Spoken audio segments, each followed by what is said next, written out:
40 सीटें ज्यादा जीत रहा है। और अगर ब्रेकअप देखिएगा, जेडीयू सबसे बड़ी पार्टी बन रही है, अपनी सीटें लगभग डबल कर रही है जेडीयू।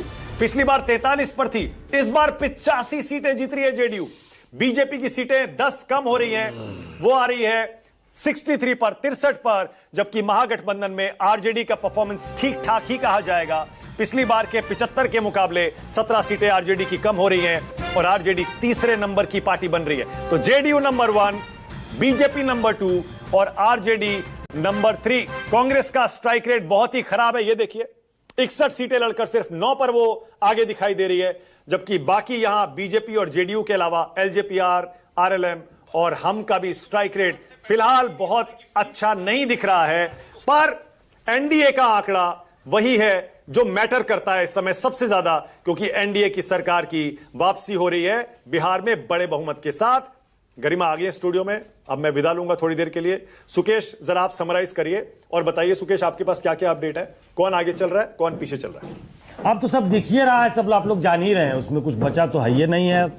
ऐसा लग रहा है कि 3 राउंड की काउंटिंग हो गई है, तो चले फिर तो सब तो हो ही गया है। अब तो ऐसा लग रहा है कि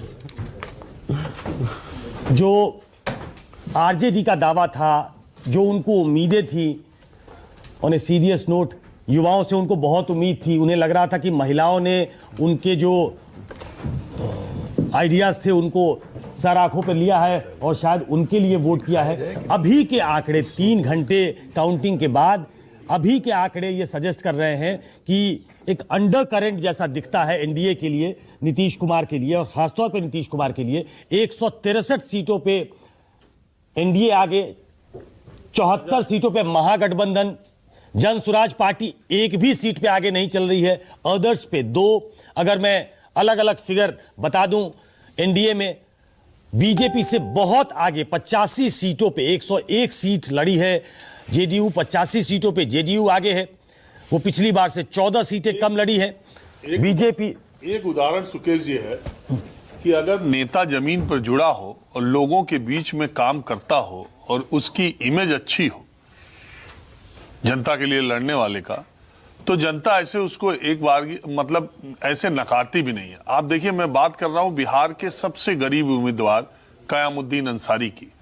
वो आरा शहर से सीपीआई एमएल से चुनाव लड़ रहे हैं। शहरी सीट पर कहते हैं कि बीजेपी का या एनडीए का प्रभाव है।